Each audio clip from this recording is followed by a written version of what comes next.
All right, so in front of me are a bunch of iPhone things. On this side, we have some of the iPhone 12 family, but then on this side, we have 4 of these iPhone models that are supposed to represent the upcoming iPhone. So either the iPhone 13 or 12s, whatever they end up calling it.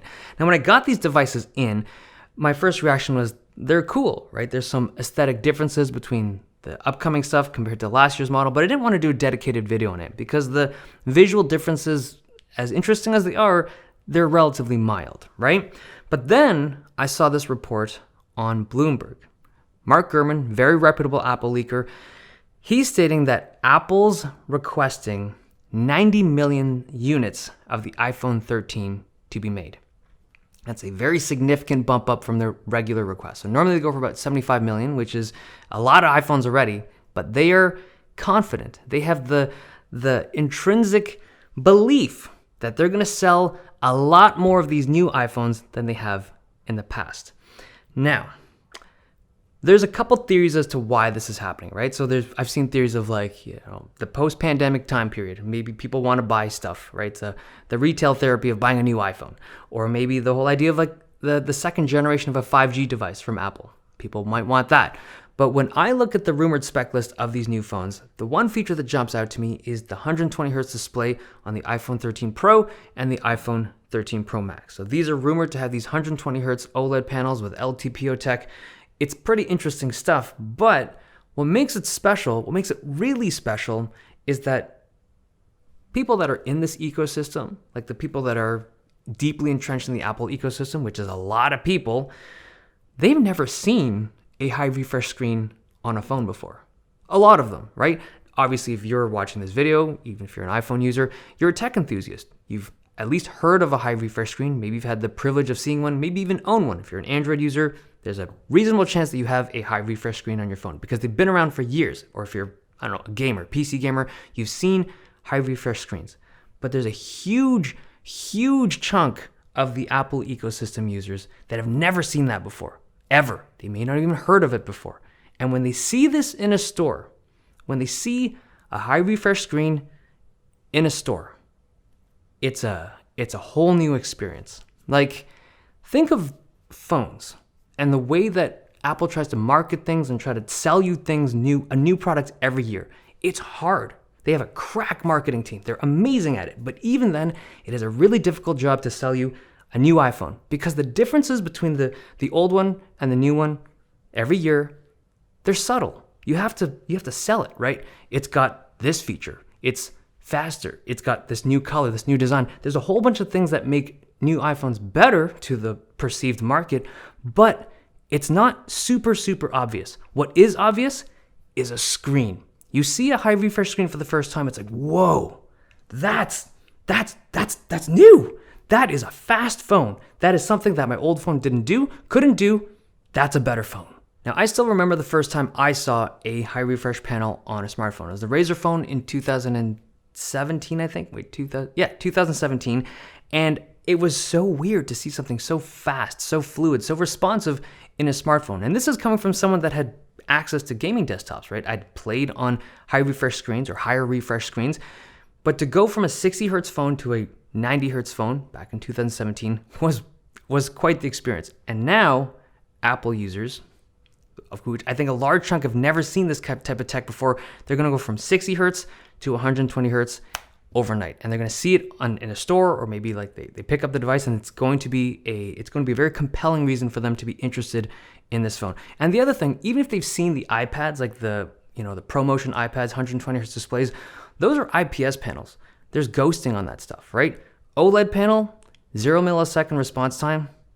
It's a whole new experience. And I think that is the reason why Apple's pushing those bigger numbers, because people are going to be interested in this thing in a way that they haven't ever been for years when it came to a new iPhone. Now, some other new features include a smaller notch on the front. So the front screen has a slightly smaller notch and an earpiece that's supposedly moved up just above its original position. And the whole kind of camera system for Face ID is shrunken down to fit into that smaller space. And the battery's supposed to be a little bit bigger, I'm assuming to support that high refresh screen. Even with LTPO tech, it's going to draw more juice. And the device is supposed to be slightly thicker than the previous models of the iPhone 12. But the biggest difference is the camera system, at least from the visuals. So just starting off with the regular, let's look at these. So this is the iPhone 12, the iPhone 12 mini, and they're still making apparently an iPhone 13 mini. If you look at the camera array of the upcoming iPhone, you can see the diagonal layout of the cameras as opposed to the vertical layout from the previous generation, and it's supposedly to make room for some bigger components. So apparently they're bringing in that sensor shift technology over from the iPhone 12 Pro Max, like that ability to move the sensor around, not just the lenses, but the actual sensor to deal with just like their version of optical image stabilization. It's like a more improved, more efficient manner of it, and they're bringing that across the line. And I think that's supposedly the reason why they're having this kind of diagonal camera orientation. But the big one to me is like this chonky camera system on the iPhone 13 Pro and the iPhone 13 Pro Max. And these are big. Like if you compare them to the previous iPhone 12 Pro Max, like this already had a large camera system, right? I'm just gonna clear these out of the way. This was a big camera system. I looked at this and I was like, that's big. You compare it to, well, let's compare it to this. The supposed iPhone 13 Pro Max, that is a huge difference in camera cluster. And even more interestingly is that the iPhone 13 Pro, like the regular size iPhone 13 Pro, it has the exact same cluster size as the Pro Max, which is unlike what we saw last year. So if you looked at the 12 Pro Max to the 12 Pro, like the 12 Pro had a smaller camera cluster, but this year, supposedly they're rocking the same size. And this is what has been kind of confirmed by case manufacturers. They're saying that they're the same kind of camera cutout. Now, last year when I did my iPhone 12 family of reviews, one of the things that I was stating, I think this was a sentiment felt by a lot of reviewers, is that the difference between the 12 and the 12 Pro wasn't massive. Like there was a lot of stuff that was so good about the 12 that it made it quite difficult for people to recommend a 12 Pro unless you really cared about having a zoom lens on your phone, because that third lens, that zoom lens, was really the biggest difference between the iPhone 12 and the iPhone 12 Pro. But this year in the iPhone 13 series, it looks like there's going to be a big difference between the Pro and the non-Pro phones. Like we're talking the fast refresh screen. We're talking a completely different camera system between the 13 and the 13 Pro. It seems like if they're charging Pro money on this, you can be darn sure that they will. But I think there will be more differences between them to just segregate the pleb line and the Pro line.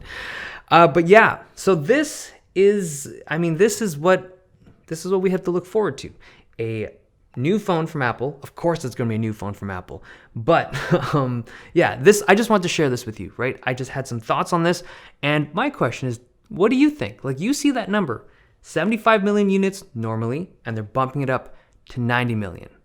What's your guess as to why? Because there's got to be a reason. It can't just be like, we hope we're going to sell them, so we'll just make them. No, they really believe they're going to sell them.